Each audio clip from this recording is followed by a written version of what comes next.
नेपाल के बीच आपसी रिश्तों में कुछ समय से चल रही तल्खी के बीच भारतीय army chief general Manoj Mukund Naravane अगले माह नेपाल का दौरा करेंगे।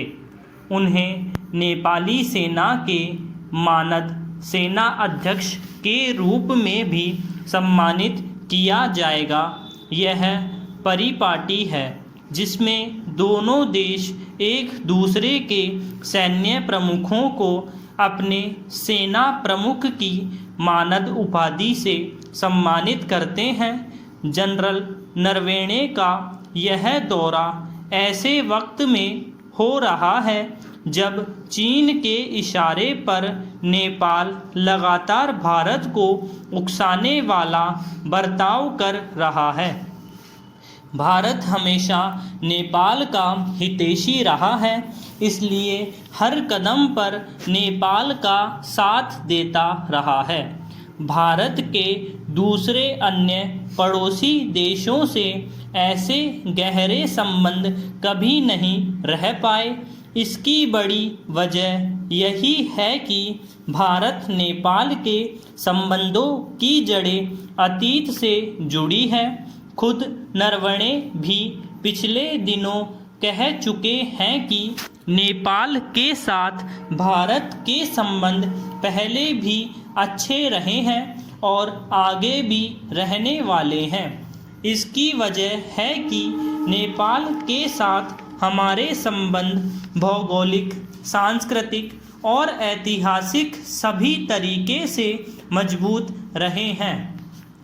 लेकिन चाहे वह भारत के लिपुलेख, लिम्यादुदार और कालापानी इलाके को अपने नक्शे में शामिल करने की बात हो या फिर नेपाल के संसद के विशेष अधिवेशन में संविधान संशोधन कराने का मसला हो।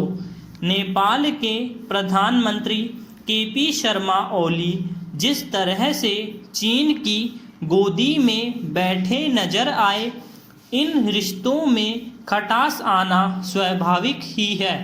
नेपाल इस बात को शायद भूल बैठा है कि किस तरह से पिछले एक दशक के दौरान ऐसी चीनी संस्थाओं का जाल समूचे नेपाल में फैल चुका है जो वहां के युवाओं को गुमराह कर भारत विरोधी माहौल बनाने में जुटी है।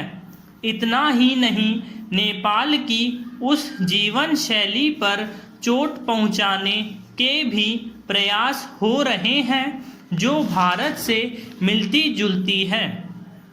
भारत विरोध के नाम पर नेपाल में इन दिनों यह भ्रम फैलाने का काम भी खूब हो रहा है कि भारत फिर से नेपाल को हिंदू राष्ट्र के रूप में देखना चाहता है। सचमुच यह तथ्य हास्यास्पद ही है कि जब भारत खुद धर्मनिरपेक्ष राष्ट्र है तो वह भला नेपाल के लिए ऐसा क्यों सोचेगा।